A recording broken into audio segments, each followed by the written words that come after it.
Irmãos amados, é um privilégio imenso estar com vocês. E a minha oração é que nesta noite Deus, na sua bondade, derrame graça sobre nós e nos edifique pela sua palavra. Hoje eu quero conversar com vocês sobre um livro da Bíblia, um livro poético, mas um livro complexo, que tem uma mensagem extremamente oportuna para o meu e para o seu coração. E a minha oração é que a história deste livro, que a história desse personagem, nos encoraje, nos abençoe, nos fortaleça. Por isso eu quero convidar você para abrir sua Bíblia comigo no livro de Jó, no capítulo 1. Jó, capítulo 1. Nós vamos ler dos versos 6 a 12. Jó, capítulo 1, 6 a 12.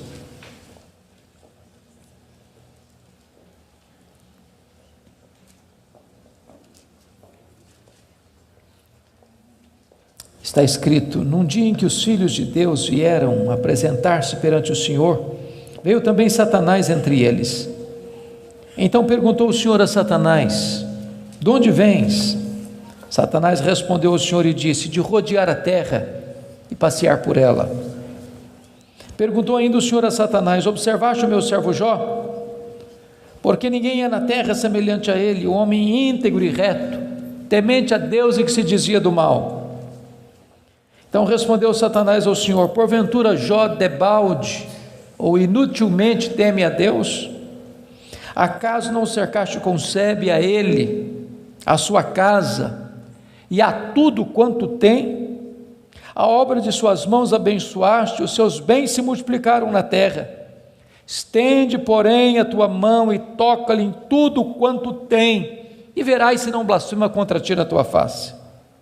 Disse o Senhor a Satanás: eis que tudo quanto ele tem está em teu poder, somente contra ele não estendas a tua mão. E Satanás saiu da presença do Senhor. Agora capítulo 2, versos de 1 a 6. Num dia em que os filhos de Deus vieram apresentar-se perante o Senhor, veio também Satanás entre eles apresentar-se perante o Senhor. Então o Senhor disse a Satanás: de onde vens? Respondeu Satanás ao Senhor e disse: de rodear a terra e passear por ela. Perguntou o Senhor a Satanás: observaste o meu servo Jó? Porque ninguém é na terra semelhante a ele, homem íntegro e reto, temente a Deus e que se desvia do mal. Ele conserva a sua integridade, embora me incitasses contra ele para o consumir sem causa. Então Satanás respondeu ao Senhor: pele por pele, tudo que o homem tem dará pela sua vida. Estende, porém, a tua mão e toca-lhe nos ossos e na carne, e verás se não blasfema contra ti na tua face. Disse o Senhor a Satanás: eis que ele está em teu poder, mas poupa-lhe a vida. Irmãos, esse texto registra este episódio da reunião de Deus com seus filhos. E eu quero crer que aqui são os anjos. Eu quero crer que esta reunião aconteceu nas regiões celestes. E a Bíblia não nos dá muitos detalhes, mas nos informa que Satanás apareceu por lá.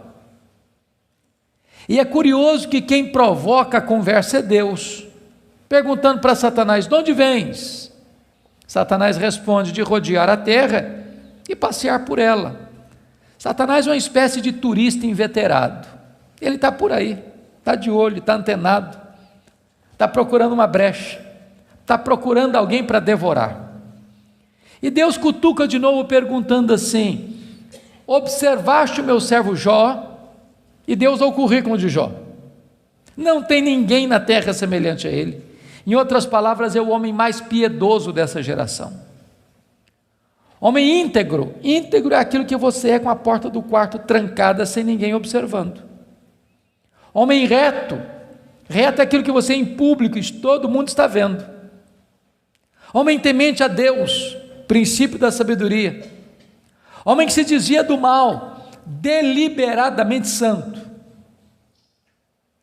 Satanás poderia ter respondido assim: bom, esse eu não conheço ainda não, ando meio ocupado, tenho outras prioridades, quem sabe um dia eu dou uma olhada nele.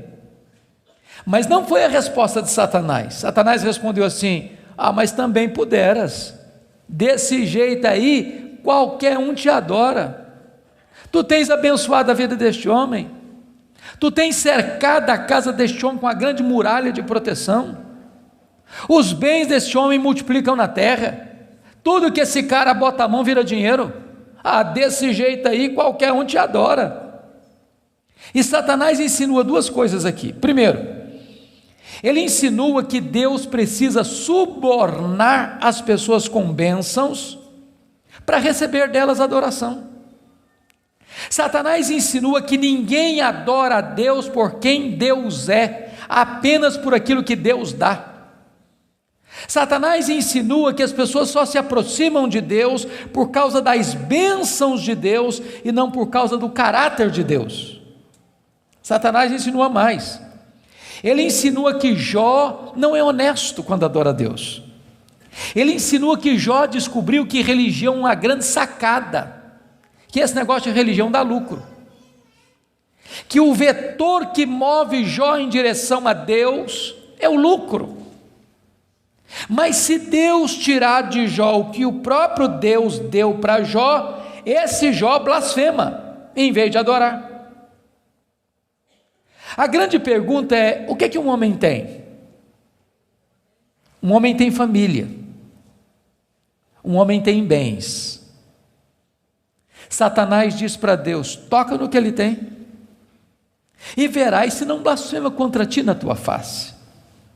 Satanás levanta aqui duas teses. A primeira delas: ninguém ama mais a Deus do que o dinheiro. Segunda tese: ninguém ama mais a Deus do que a família. Sem que Jó soubesse, Deus constitui Jó em seu advogado na terra e coloca nas mãos de Jó a defesa da sua reputação e diz para Satanás: pode tocar no que ele tem, só não podes tocar na sua vida. Em outras palavras, Satanás é um ser limitado e limitado por Deus. Ele só pode ir até onde Deus o permite ir e nem 1 centímetro a mais. Nas palavras de Martinho Lutero, Satanás é um cachorro na coleira de Deus. Ele só pode ir até onde a coleira o permite ir e nem 1 centímetro a mais. O nosso Deus manda no céu, o nosso Deus manda na terra, o nosso Deus manda no inferno. Ele manda nos anjos, ele manda nos homens, ele manda nos demônios. Agora, com a permissão de Deus, obviamente, Satanás sai dali para fazer um verdadeiro terremoto na vida financeira de Jó. Confira comigo, capítulo 1, versículo 3, quão rico era esse homem. Na parte final do verso 3, somos informados de que este homem era o maior de todos os do Oriente. Sabe o que significa isso? Ele era o homem mais rico da sua geração. Já fomos informados que ele era o mais piedoso. Agora somos informados que ele é o mais rico. E aqui cai um mito. O mito de que um homem rico não pode ser piedoso. Não é verdade isso. É possível ser rico e o mais rico, e é possível esse rico ser piedoso e o mais piedoso. O problema não é ter dinheiro, o problema é o dinheiro nos ter. O problema não é ter dinheiro no bolso, o problema é entronizar dinheiro no coração. O problema não é o dinheiro, o problema é o amor do dinheiro. Agora notem vocês que no capítulo 1, versículo 15, 16 e 17, Satanás vai usar 3 elementos para levar Jó à falência: os sabeus, o fogo e os caldeus. E não foi numa semana, num mês, num ano, numa década. Foi num único dia que o homem mais rico da sua geração entra em colapso financeiro, vai à falência. Ora, você e eu conhecemos gente que por muito menos blasfema contra Deus, por muito menos levanta os punhos contra os céus, por muito menos dá um tiro na cabeça. A pergunta é: será que a tese de Satanás era verdadeira? Será que ninguém ama mais a Deus do que o dinheiro? Será que Jó blasfemaria contra Deus? A resposta está no versículo 21 do capítulo 1. Quando Jó recebe a notícia de que ele está falido, Ele diz assim: nu saí do ventre da minha mãe, nu eu voltarei. Sabe o que ele está dizendo? Eu não trouxe nada para o mundo, eu não vou levar nada do mundo, portanto o que eu ganhei entre o berço e a sepultura não é a razão da minha vida. Ele derrota a primeira tese de Satanás, ele prova que ele ama mais a Deus que o dinheiro, ele prova que ele serve a Deus, não por aquilo que Deus dá, mas por quem Deus é. Mas agora vem a segunda tese: ninguém ama mais a Deus do que a família. Vocês concordam comigo certamente, e quem tem mais de 2 filhos aqui, sabem disso, ou 2 filhos, a partir de 2 filhos, os filhos não são naturalmente unidos, não são. Quando você vê uma família unida, os filhos unidos, pode saber, por trás tem um pai, tem uma mãe que acompanha, que orienta, que aconselha, que intercede, que exorta, que costura essa unidade. Agora, quando tem dinheiro é mais complicado ainda, porque dinheiro não tem liga, dinheiro não tem amálgama. Se você perceber no capítulo 1, versículo 2, Jó tinha 7 filhos e 3 filhas. E você nota que os filhos de Jó eram unidos, caminhavam juntos, celebravam juntos, festejavam juntos. Mas por que esses filhos são unidos? Capítulo 1, versículo 5 responde: porque Jó era um pai que orava pelos filhos, já era um pai que chamava os filhos para exortá-los, já era um pai que levantava sacrifícios em favor dos seus filhos. Ele estava preocupado com a salvação deles, com a santificação deles, com a piedade deles, e a preocupação de Jó não era apenas com a reputação dos filhos, que eles pecassem contra Deus no seu coração. Jó estava mais preocupado com a glória de Deus do que com a reputação dos filhos. Mas agora, com a permissão de Deus, não foi um dia, uma semana depois, um mês depois, um ano depois, nem uma década depois, foi no mesmo dia da tragédia financeira, que Jó recebe o mais amargo recado: seus 10 filhos morreram num único acidente. Agora pense comigo, o que é um homem, o que é um pai, o que é uma mãe, levar para o cemitério todos os seus filhos num único dia? Como é que ele volta de lá? Como é que ele recomeça a vida? Como é que ele se ergue do luto? Como é que ele escreve dali para frente o seu futuro? Será que Jó blasfemaria contra Deus? Será que de fato ninguém ama mais a Deus do que a família?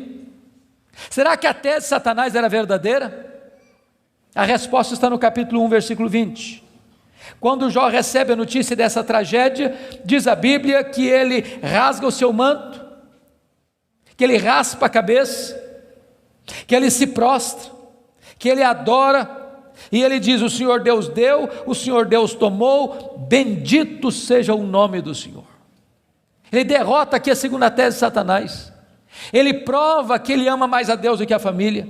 Ele prova que ele serve a Deus não pela bênção de Deus, mas pelo caráter de Deus, não por aquilo que Deus dá, mas por quem Deus é. Mas aí vem o capítulo 2. E no capítulo 2, mais uma vez os filhos de Deus se reúnem. Eu quero crer que os anjos, eu quero crer que nas regiões celestes. E mais uma vez Satanás aparece por lá.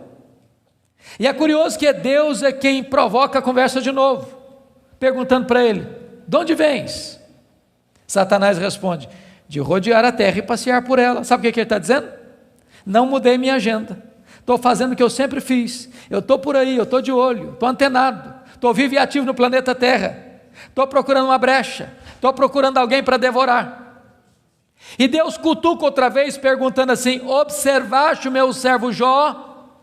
E Deus dá o currículo de Jó sem alterar uma vírgula: não tem ninguém na terra semelhante a ele, homem íntegro, reto, temente a Deus, que se desvia do mal. Me incitasses contra ele sem causa para o destruir, mas ele permanece íntegro. Sabe o que Deus está dizendo? Satanás, suas teses são mentirosas, suas teses são falsas. Jó provou que me ama mais do que o dinheiro, mais do que a família. Jó provou que me ama não por aquilo que eu dou para ele, mas por quem eu sou. Aí Satanás levanta a terceira tese: pele por pele, e tudo que o homem tem dará pela sua vida. Toca-lhe nos ossos, toca-lhe na carne, e verás se não blasfema contra ti na tua face. A terceira tese de Satanás é essa: ninguém ama mais a Deus do que a si mesmo. Sem que Jó soubesse, Deus constitui Jó em seu advogado na terra e coloca nas mãos de Jó a defesa da sua reputação e diz para Satanás: pode tocar nos ossos dele, pode tocar na carne dele, só não podes tirar a vida dele. Satanás é um ser limitado e limitado por Deus. Ele só pode ir até onde Deus o permite ir e nem um centímetro a mais. Mas com a permissão de Deus, Satanás sai dali para colocar uma doença maligna em Jó, ferida do alto da cabeça à planta dos pés. E eu imagino essa cena: Jó está falido, Jó está enlutado, e agora o seu corpo começa a ficar chagado, feridas vão arrebentando por todo o seu corpo, seu corpo fica cheio de pus, sua pele vai ficando necrosada, ele vai ficando mal cheiroso, ele é uma chaga viva, ele é um aborto vivo. E diz a Bíblia que outras bolhas vão se formando, e ele precisa pegar um caco, talvez de telha, para raspar sua pele necrosada. Bolhas vão se formando e se formando, e ele tem que morder nessas bolhas para tentar aliviar a sua dor. Ele não consegue comer, ele não consegue dormir, a dor não dá pausa, não dá trégua, e ele vai ficando magro, magérrimo, macérrimo, encarquilhado, de couro furado pelas costelas em ponta, no auge da sua dor, do seu desespero. A sua mulher olha para ele, um espectro humano, uma chaga viva, se revolta contra Deus e diz: ainda conservas a tua integridade, Jó? Amaldiçoa o teu Deus e morre.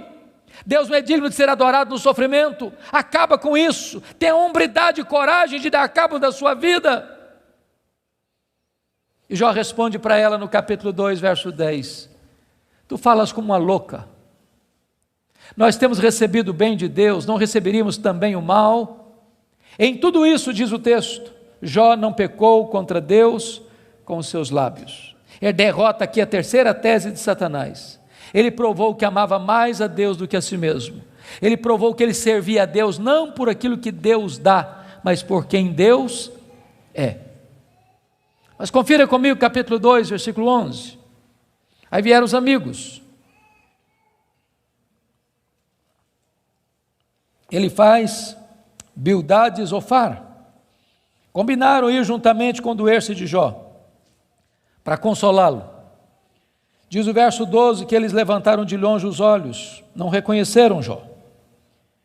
Eles ergueram a voz e choraram, cada um rasgou o seu manto, lançou pó sobre a cabeça. Sentaram-se com Jó na terra 7 dias e 7 noites. Nenhum lhe dizia palavra alguma, pois viam que a dor de Jó era muito grande. E eu quero fazer uma pergunta para você: esses homens eram amigos de Jó? Esses homens eram amigos de Jó? É claro que eram. É claro que eram. Qual foi o problema desses homens? O problema desses homens é que num dado momento eles começaram, entre aspas, a fazer teologia. Eles começaram a lucubrar. Eles começaram a desenvolver uma espécie de lógica simples. E a lógica deles era essa: toda causa tem um efeito e todo efeito tem uma causa. Eles pensaram, para Jó estar sofrendo, ele deve ter feito coisa errada. Mas para ele estar sofrendo muito, ele deve ter feito muita coisa errada. Mas eles não só pensaram, eles falaram. Mas eles não só falaram, eles falaram para Jó. E eles assacaram contra Jó os mais pesados libelos acusatórios. Chamaram Jó de adúltero, chamaram Jó de ladrão, chamaram Jó de louco. Falaram para Jó que Deus havia matado os filhos dele por causa da loucura dele.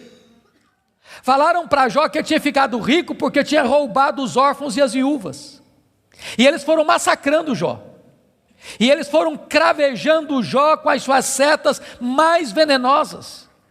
E eles foram esmagando Jó com as suas críticas mais desumanas e cruéis. Eles foram passando Jó debaixo do rolo compressor da impiedade. O que é que Jó fez? O que você e eu faríamos? Ele começa a perguntar assim para Deus: por que, meu Deus? Mas por que eu estou sofrendo? Mas por que a minha dor não cessa? Mas por que os meus filhos morreram? Mas por que eu não morri no ventre da minha mãe? Mas por que eu não morri ao nascer? Mas por que os seios da minha mãe não estavam murchos de leite para eu morrer de fome? Mas por que o Senhor não me mata de uma vez? Ele levantou os céus 16 vezes esta mesma pergunta: por quê? Por quê? Por quê? Por quê? Ele levantou aos céus 34 queixas contra Deus. Sabe qual foi a resposta de Deus para ele? O total silêncio. Nenhuma palavra, nenhuma explicação, nenhuma luz no fim do túnel, nenhum sinal do seu favor. E eu posso garantir a vocês que pior do que sofrer é sofrer sem explicação. O silêncio de Deus grita mais alto nos nossos ouvidos do que o barulho mais ruidoso das circunstâncias mais adversas.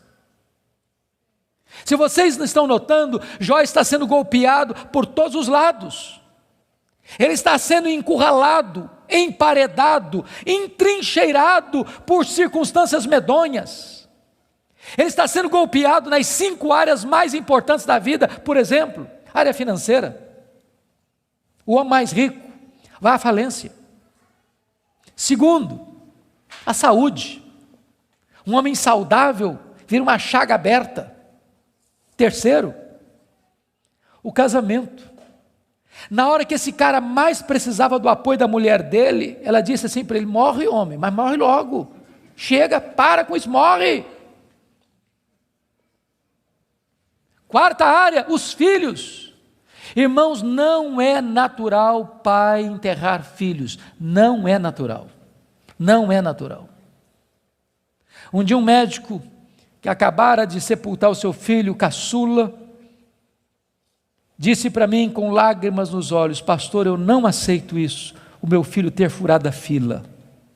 Isso não é natural. Quinta área que Jó está sendo golpeado: as amizades.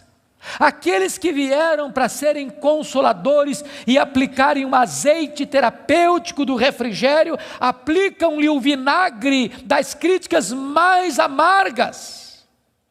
Esse homem está sendo golpeado por todos os lados. Esse homem, na verdade, está no fundo de um poço. Não tem mais nada para perder. Mas quando você está no fundo de um poço, só tem uma direção para olhar: é para cima. É para o alto, é para Deus. E quando ele olhou para cima, ele arranca do peito um brado de esperança e diz assim: mas uma coisa eu sei, é que o meu Redentor vive, e por fim revestir este meu corpo de pele, eu verei o meu Redentor. Quando ele dá esse brado de esperança, daqui a pouco Deus rompe o silêncio, e Deus começa a falar com ele. Mas quando Deus rompe o silêncio, Deus não responde nenhuma das 16 perguntas de Jó. Quando Deus rompe o silêncio, Deus não responde nenhuma das 34 queixas de Jó. Quando Deus rompe o silêncio, Deus faz 70 perguntas para Jó. Todas perguntas retóricas, todas perguntas que não têm uma resposta. Deus pergunta para Jó assim: ô Jó, onde você estava quando eu lançava os fundamentos da terra? Ô Jó, onde você estava quando eu espalhava as estrelas no firmamento? Ô Jó, onde você estava quando eu cercava as águas do mar para elas não invadirem a terra? Ô Jó, me explica aí, onde fica o reservatório do vento? Me explica, Jó, como é que eu formo a geada? E Deus foi abrindo as comportas dos céus e despejando em catadupas, torrentes caudalosas do seu conhecimento, da sua majestade, da sua soberania sobre Jó. E Jó, ao ser esmagado por esta gloriosa revelação de Deus, ele foi se encolhendo, ele foi se encolhendo, ele foi se encolhendo, ele foi se encolhendo. para descobrir as 5 verdades mais sublimes da sua vida, que mudaram a sua história. Verdades essas que, espero em Deus, impactem nesta noite o seu e o meu coração. Que verdades são essas? Vá comigo, por favor, para o capítulo 42 deste mesmo livro.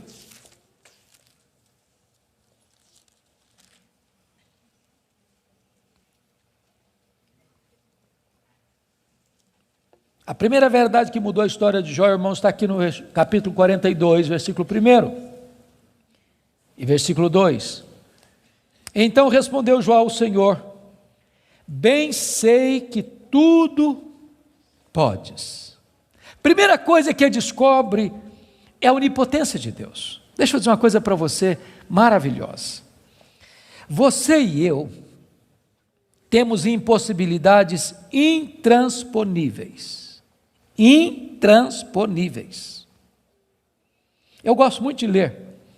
Procuro visitar uma livraria pelo menos uma vez por semana, para ver o que está saindo. Você sabe que no Brasil e no mundo, os 2 tipos de livros que mais são publicados, primeiro são livros de autoajuda. Depois, livros que ensinam você a ficar rico rápido. São os livros que mais são publicados. Toda semana tem livro novo nessa área. E esses livros dizem assim para você: você tem a força, você é capaz, você tem o poder, você é um gigante, há poder nas suas palavras, basta você fazer cócega no seu interior e levantar-se-á daí um gigante. Sabe o que a Bíblia diz? Exatamente o contrário disso. A Bíblia diz que você e eu somos fracos, mas muito fracos. Por exemplo, nós temos fraquezas físicas. Ô, gente, gostando ou não, querendo ou não, o tempo vai esculpindo algumas rugas no nosso rosto, indisfarçáveis. De vez em quando um cosmético ajuda. Daqui a pouco uma cirurgia plástica dá uma boa melhorada. Mas chega uma hora que nem Pitangui e a sua equipe dão mais jeito.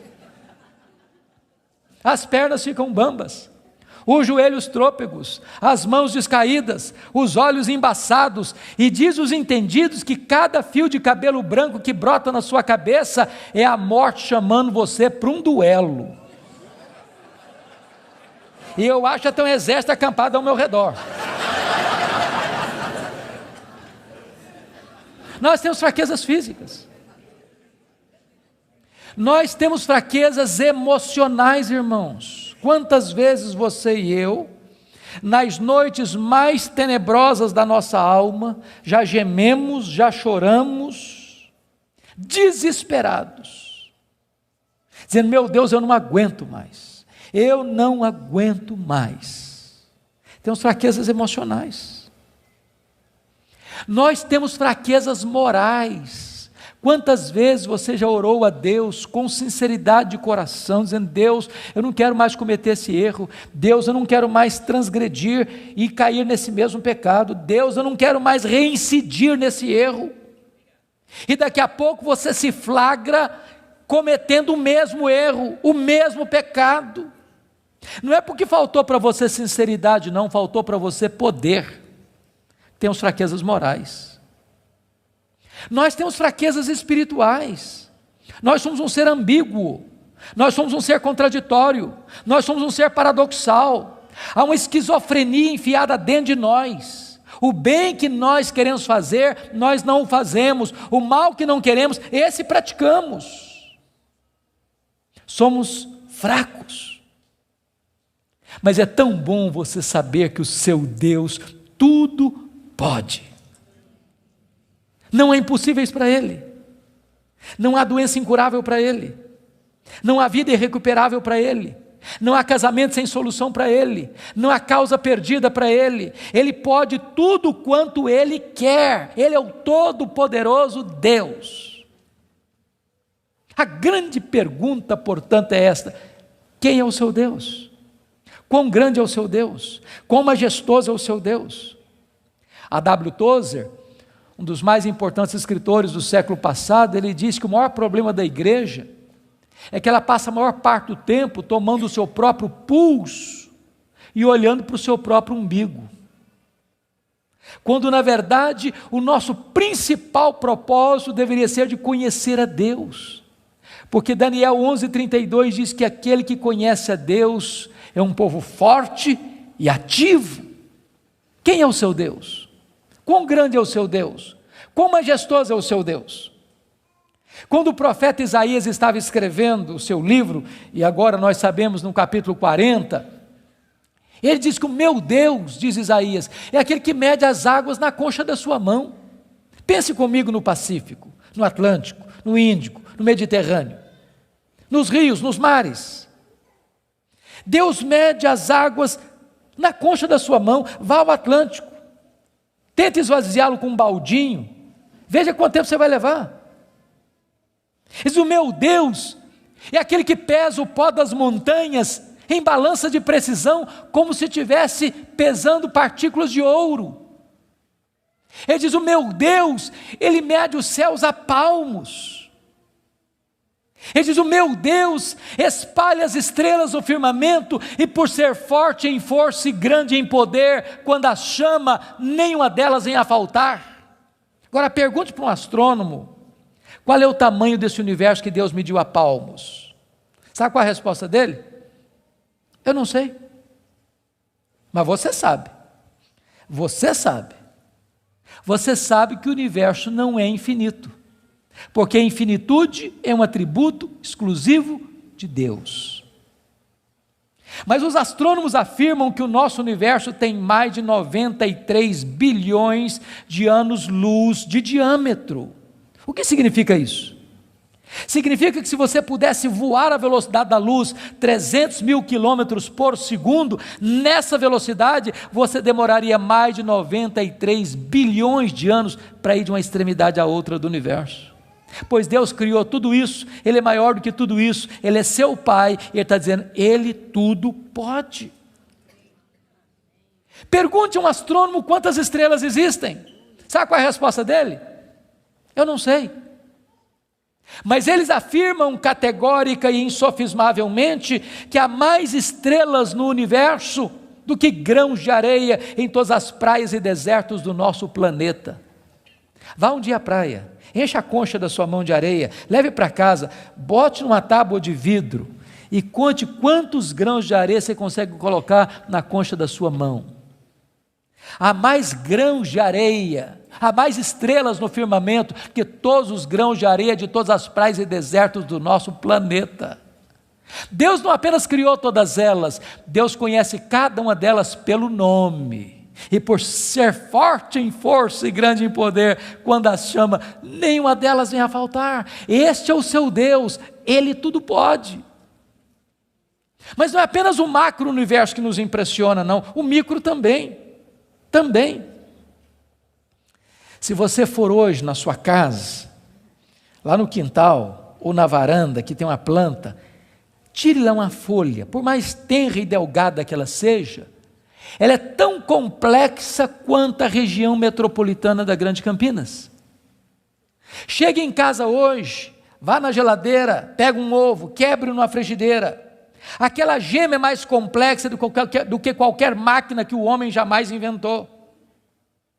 Dr. John Wilson, que é uma das maiores autoridades em oftalmologia no mundo, disse que há em cada um dos nossos olhos em torno de 2 milhões de fios duplos encapados, e se não for assim haveria um curto-circuito e nós ficaríamos cegos. Dr. Marshall Nirenberg, prêmio Nobel de Biologia, fez uma das mais fantásticas descobertas no século passado. Ele descobriu que nós somos um ser programado geneticamente. Ele descobriu que nós somos um ser computadorizadamente, geneticamente. Ele descobriu que você e eu temos em torno de 60 trilhões de células vivas no nosso corpo. Ele descobriu que em cada uma dessas células nós temos 1,70 m de fita DNA, onde estão gravados e computadorizados todos os nossos dados genéticos, a cor dos nossos olhos, a cor da nossa pele, o nosso temperamento. Se você espichar a fita DNA do seu corpo, você tem 102 trilhões de metros de fita DNA, você tem 102 bilhões de quilômetros de fita DNA no seu corpo. Daria para dar diversas voltas no sistema planetário. Dr. Lowy vai dizer que códigos de vida não se originam espontaneamente. Códigos de vida não se originam de uma explosão de milhões, de uma explosão, a mega explosão cósmica. Códigos de vida não se originam de uma evolução de milhões e milhões de anos. Códigos de vida foram plantados em você pelo Deus Todo-Poderoso, Criador dos céus e da terra. Ele tudo pode. Deixa eu ilustrar isso para você. Um pai caminhava pela rua com seu filho de 4 anos. Eu acho que todos vocês concordam comigo que as crianças parece que fizeram um curso de pós-doutorado em perguntas difíceis. Eu não conheço ninguém que faz pergunta mais complicada do que criança. E o menino voltou para o pai e perguntou assim: papai, qual é o tamanho de Deus? E o pai engasgou, porque não tinha uma resposta pronta para um menino de 4 anos. Permaneceu em silêncio, continuou caminhando. Daqui a pouquinho o pai escuta o ronco das turbinas de um avião supersônico lá nas alturas excelsas e diz: filho, olha para cima. O menino olhou: está vendo aquele avião, filho? Estou vendo, papai, estou vendo. Qual é o tamanho daquele avião, filho? Ah, papai, muito pequeno, estava muito longe. O pai pegou o menino pelo braço, levou no aeroporto. Lá tinha um jumbão de mais de 400 passageiros estacionado. O pai chegou bem próximo e disse: filho, está vendo esse avião? Estou, papai, estou vendo. Qual é o tamanho desse avião, meu filho? Ih, papai, mas grande, muito grande. O pai disse: filho, Deus é do mesmo jeito.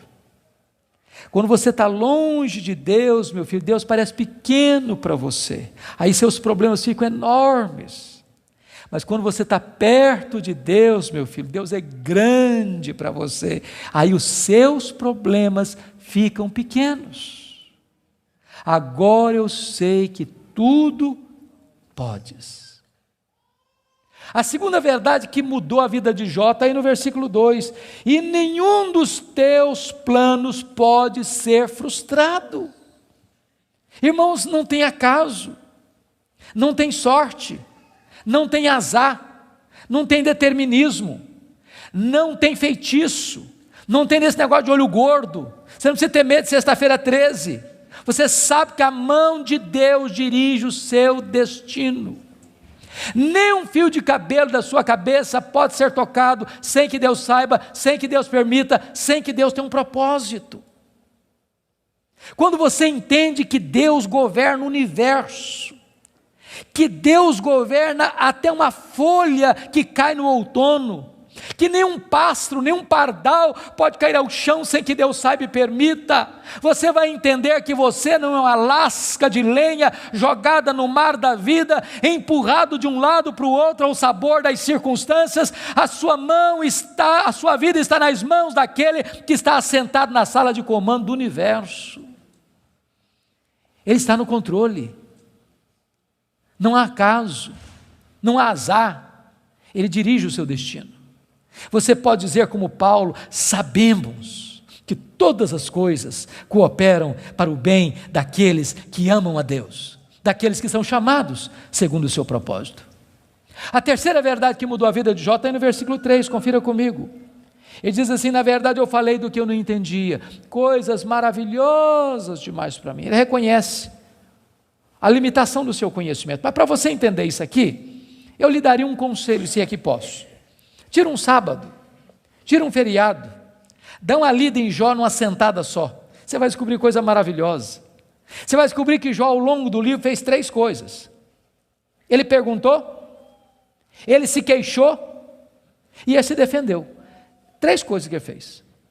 E você sabe disso, quando ele está machucado, quando ele está ferido, quando a gente está se sentindo injustiçado, sabe o que a gente faz? A gente fala, se defende, e às vezes quando a gente está sofrido demais, machucado demais, doído demais, a gente fala muita coisa sem entender. Quando Deus despeja a glória dele em cima de Jó, Jó bota a mão na boca e diz: meu Deus, quanta coisa que eu falei sem entender. Sabe o que eu aprendo com isso? Quando você encontrar alguém que parece sabichão demais, que sabe demais, que fica arrotando em cima de você conhecimento demais. Você está perto de uma pessoa que sabe quase nada. Que quem sabe, sabe que não sabe. Quanto mais você sabe que você não sabe, porque o que você não sabe é muito mais do que o que você sabe. Portanto, quem sabe, não estufa o peito, não fica empavonado. Não dá para ficar na presença do Todo-Poderoso Deus com soberba, com altivez, com arrogância. Jó começa a entender que Deus é Deus e Ele é homem. A quarta verdade que mudou a vida de Jó está no versículo 5, confira comigo. Ele reconhece o seu limitado conhecimento de Deus e diz assim: eu te conheci só de ouvir, mas agora os meus olhos te veem. Eu não sei se vocês entram em crise com esse versículo, eu entro.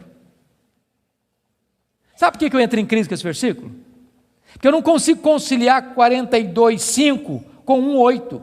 Lá no capítulo 1, versículo 8, Deus disse acerca dele: não tem ninguém na terra parecido com ele.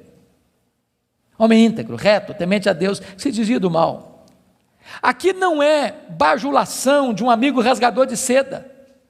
Quem está falando isso acerca de Jó é Deus. É Deus quem está dizendo que esse cara é o homem mais piedoso da sua geração. E Deus não tem uma opinião a nosso respeito, Deus tem um diagnóstico. Agora, como é que esse homem que Deus diz que é o cara mais piedoso da sua geração, vem me fazer uma confissão dessa? Ah, Deus, eu te conheci só de ouvir, mas agora os meus olhos te veem. Parece contraditório. Mas para explicar isso, deixa-me fazer uma outra pergunta. Você conhece a Deus? Você conhece a Deus? Quanto você conhece? Quanto? Quanto você conhece a Deus? Deixa eu ilustrar. Havia um cidadão que nunca tinha visto o mar. Um dia ele fez uma viagem para o litoral e quando ele viu o mar, ele exclamou de toda a sua alma: agora eu conheço o mar. Aproxima-se dele um marujo, com a pele tostada de sol e sal, por viver nas procelas do mar, e disse assim: eu também conheço o mar. Qual a diferença entre eles? Você conhece a Deus? Quanto você conhece a Deus? Por exemplo, João 17,3 diz assim: e a vida eterna é esta, conhecer a Deus e a Jesus Cristo a quem enviaste. Sabe o que é a essência da vida eterna? É conhecer a Deus. Sabe o que você vai fazer no céu depois que você tiver 1000 anos lá na glória? Você vai estar conhecendo a Deus. Sabe o que você vai estar fazendo no céu depois que você tiver 1 milhão de anos lá na glória? Você vai estar conhecendo a Deus. Sabe o que você vai estar fazendo no céu depois que você tiver 1 bilhão de anos lá na glória? Você vai estar conhecendo a Deus. Nem toda a eternidade será suficiente para você esgotar o conhecimento de Deus, porque Deus é inesgotável em seu ser. Às vezes a gente pensa que o céu vai ser monótono. Há poucos dias um adolescente se aproximou de mim e disse assim: pastor, eu não quero ir para o céu não. Eu falei: você está ficando maluca, menina? Não, não quero ir não. Eu falei: mas então me explica esse negócio aí, ué. Ela me diz: ah, pastor, a ideia de céu que eu tenho é que eu vou estar sentado numa nuvem branca, com a harpa na mão, cantando. Ah, não aguento essa vida inteira não. Ah, não, eu quero coisa diferente para a minha vida. Deixa eu dizer para você, o céu é dinâmico. Nós vamos conhecer a Deus, nós vamos amar a Deus, nós vamos fruir a Deus, nós vamos glorificar a Deus. E se você não gosta de trabalhar, você está encrencado, porque nós vamos servir a Deus. Agora pense comigo nessa tese. Parece-me que foi Albert Einstein quem disse isso.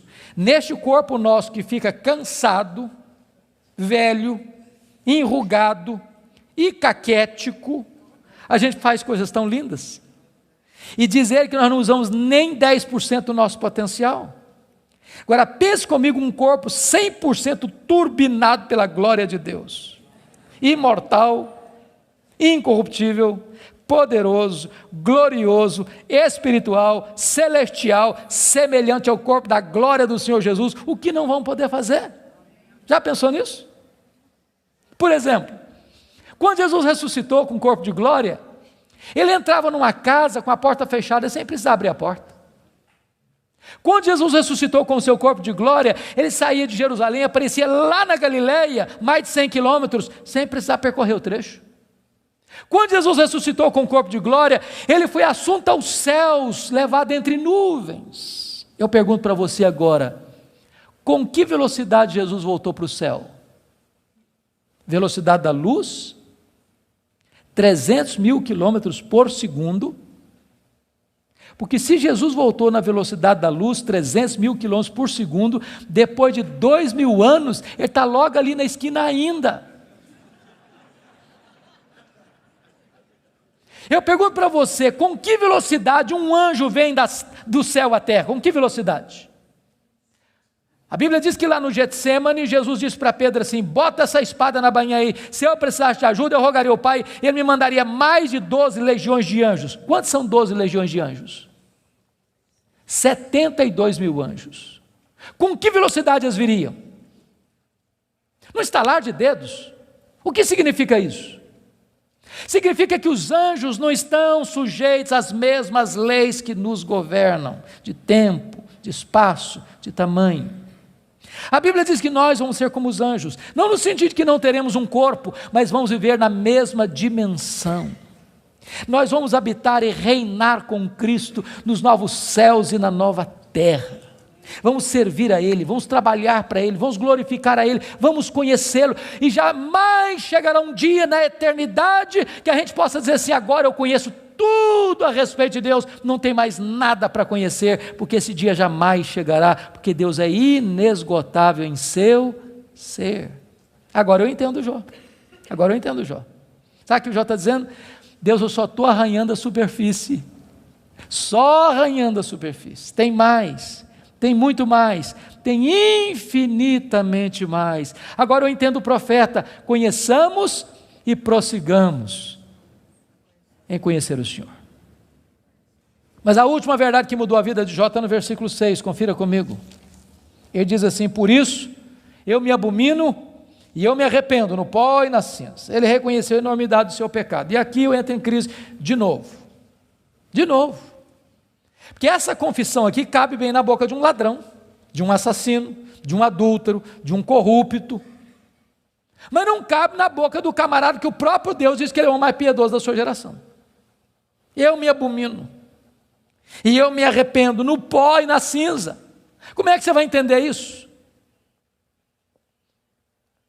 A grande questão aqui é a seguinte, irmãos, as pessoas que mais sofrem e lamentam os seus pecados não são as pessoas que mais pecam.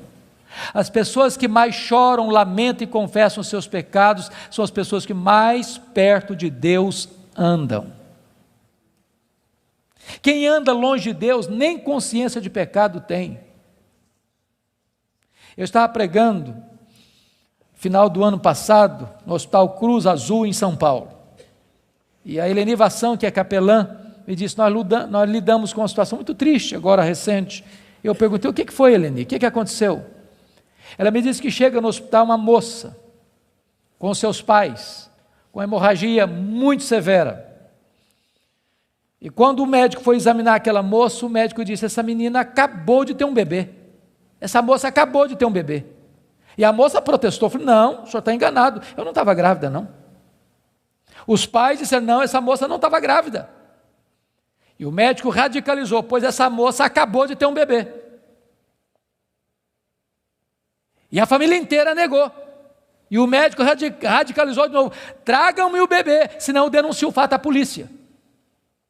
Daqui meia hora, chegou um bebê, morto, numa caixa de isopor. Helene disse, pastor, nenhum sintoma de culpa, nem nos pais, nem na moça, nenhum sofrimento.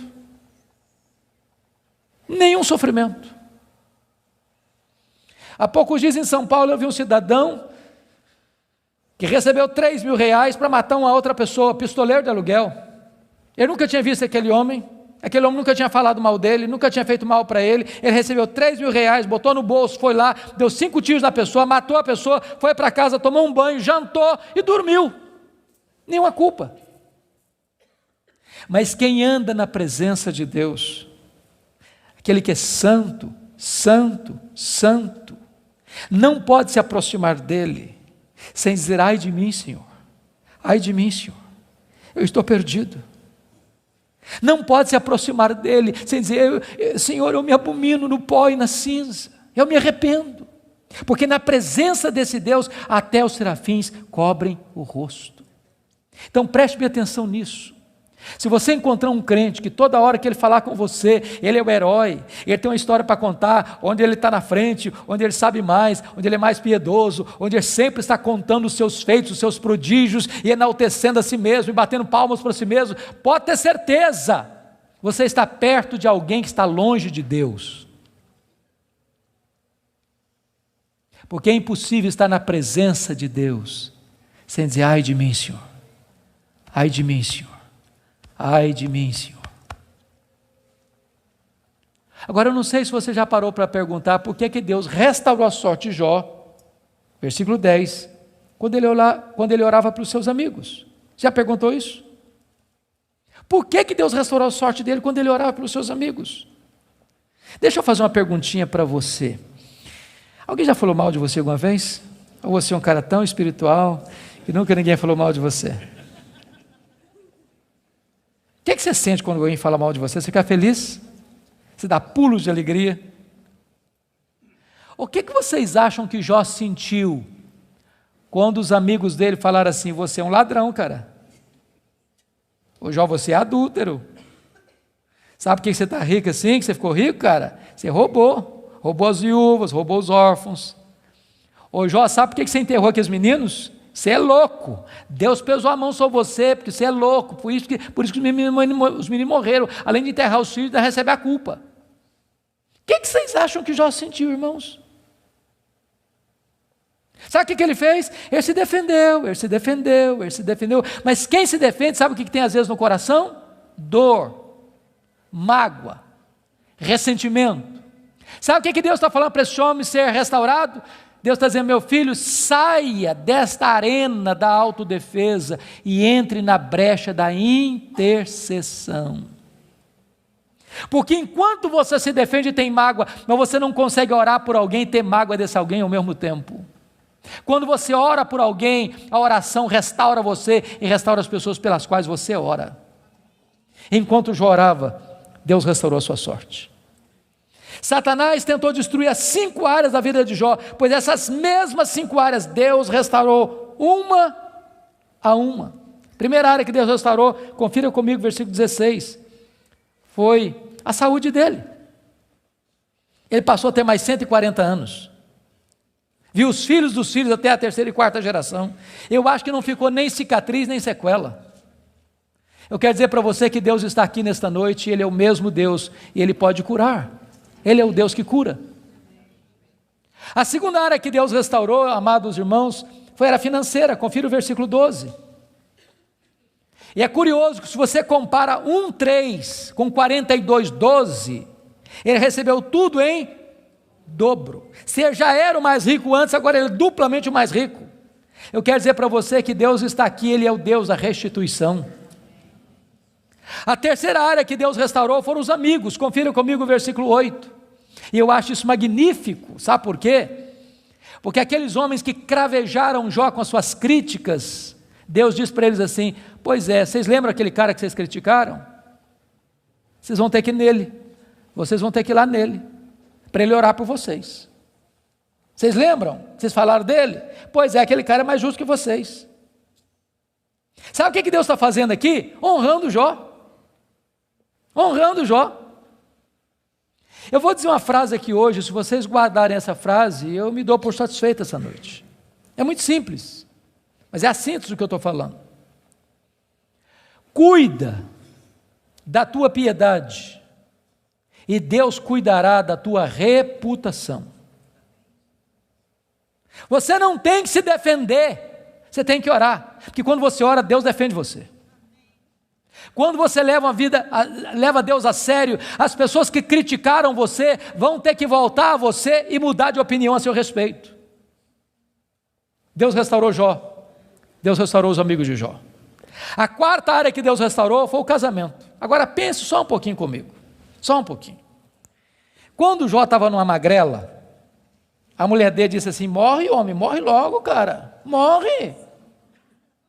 Agora o Jó está curado, cheio da grana, no topo da pirâmide. Se fosse hoje, o que vocês acham que Jó faria?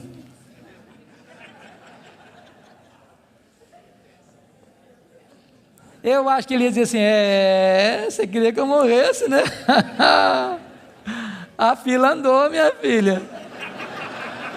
Estou noutra. Irmãos queridos, Deus não faz a obra pela metade. Deus curou o coração da mulher dele, Deus curou o coração dele, Deus restaurou o casamento deles. Há poucos dias, chegou uma mulher para mim e disse assim: pastor, eu estou me divorciando. Eu tomei um susto, falei: mas divorciando? Falei: estou me divorciando. E eu perguntei: mas por quê? Ela olhou fundo nos meus olhos e disse: pastor, secou. Está claro? Vou para você botar a legenda. E eu falei: secou, filha? Secou. Falei: então tem esperança. Mas como tem esperança? Minha filha, você não leu na Bíblia lá que a vara seca de Arão floresceu? Pois Deus faz o que está seco florescer. Ela falou: pastor, o senhor está meio bruto, o senhor não me entende não, o senhor não compreende a minha linguagem, não, estou falando do senhor que morreu. Está claro agora? Morreu. Eu falei: morreu, filha? Morreu, sim, senhor. Falei: então tem esperança. Ué, você não já leu na Bíblia que Jesus ressuscita os mortos? Pois Jesus ressuscita esse sentimento que está morto aí, ué. Pastor, o senhor está ficando biruto, o senhor não está me entendendo não, eu estou falando para o senhor que acabou. Está claro agora? Acabou. Falei: acabou, filha? Ué, então tem esperança. Ué, você não leu na Bíblia lá que Deus chama a existência as coisas que não existem? Deus pode chamar a existência o que não tem aí, ué. Você não vai divorciar essa semana não. Nós vamos orar uma semana. Daqui a semana você volta aqui. Passou uma semana, ela voltou. Falou: pastor, acabou. Acabou a vontade de divorciar. Deus está mudando meu coração, estou animado e nós vamos continuar juntos. Deixa eu dizer uma coisa para você: Deus está aqui. E Deus é o Deus que restaura casamentos quebrados. Finalmente, a última área que Deus restaurou, com os filhos. Capítulo 1, versículo 2, quantos filhos Jó tinha? 10 filhos. 42, 13, quantos filhos Jó vai ter agora? Quantos? Quantos? 10. Aí vocês dizem: bom, então não foi tudo em dobro. Porque se ele tinha 10 e Deus deu tudo em dobro, quanto é que devia ter agora? 20. Então não foi tudo em dobro. Como é que a gente entende isso? Deixa eu dizer uma coisa para você, querido. Quando uma ovelha morre, você perde uma ovelha. Mas quando um filho morre, você não perde um filho. Como aquele pai que voltava do cemitério, e o amigo disse: meus sentimentos, eu soube que o senhor perdeu o seu filho. Ele disse: não, eu não perdi meu filho. Você perde alguém quando você não sabe onde ele está. Eu sei onde está meu filho, eu sei com quem está meu filho está no céu, meu filho está com Jesus, eu não perdi o meu filho. Jó agora tem 10 filhos na terra, Jó agora tem 10 filhos no céu. Deus restaurou completamente.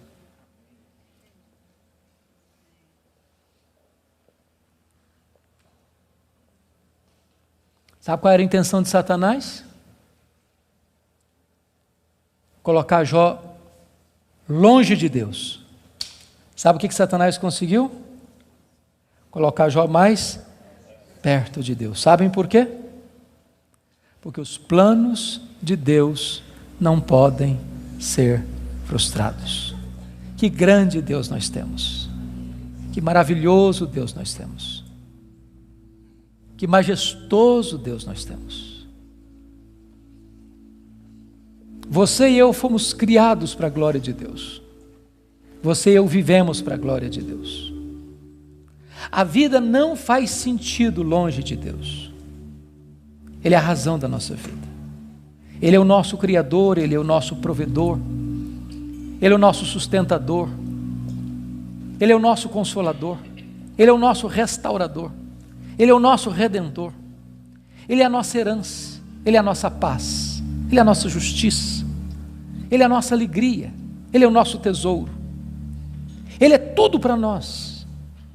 A vida sem Ele não tem graça, não tem sentido. Você tem um vazio dentro de você com o formato de Deus, e só Deus pode preencher esse vazio. Adore este Deus, curve-se diante dEle, renda-se a Ele. Ele está no controle do universo, mas Ele está no controle da sua vida. Nada, nem ninguém pode frustrar o plano dEle na sua história, na sua vida. Eu quero orar por você nesta noite. Se você deseja que Deus se manifeste a você, e você quer colocar sua vida nas mãos dEle, onde você está, fique em pé. Eu quero orar em seu favor.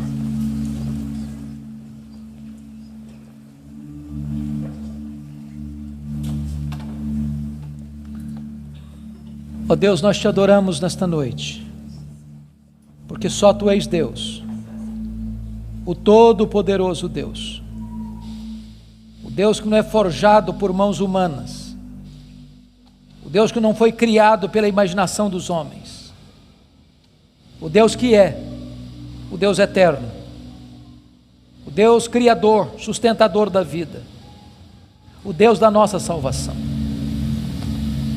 Tu estás aqui neste lugar, ó Deus, e nós te rogamos que Tu sondes os nossos corações, Tu olhes para nós, que Tu nos visites, que Tu nos restaures. E se porventura entrou alguém aqui, Deus, sem Te conhecer como Deus pessoal, que esta seja a noite da reconciliação contigo, a noite da salvação, a noite da restauração. Se alguém entrou aqui, Deus, passando crises na vida financeira, na saúde, no casamento, na relação com os filhos, na relação com os amigos, que essa seja uma noite de cura e de restauração.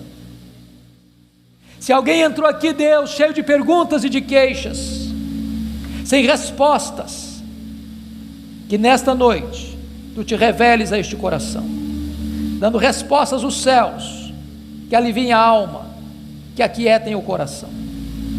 Conceda a Tua graça sobre o Teu povo, derrama sobre nós a luz do Teu rosto. Queremos viver para Te conhecer, para Te honrar, para Te exaltar, para nos deleitarmos em Ti, porque Tu és a fonte de todo o nosso prazer. Glória ao Teu nome, pela Tua palavra, glória ao Teu nome, pela Tua igreja, glória ao Teu nome, pelas famílias aqui presentes, glória ao Teu nome, por esse tempo precioso de culto. Nós Te adoramos, na pessoa do Teu Filho, nosso Redentor. Aleluia. Amém.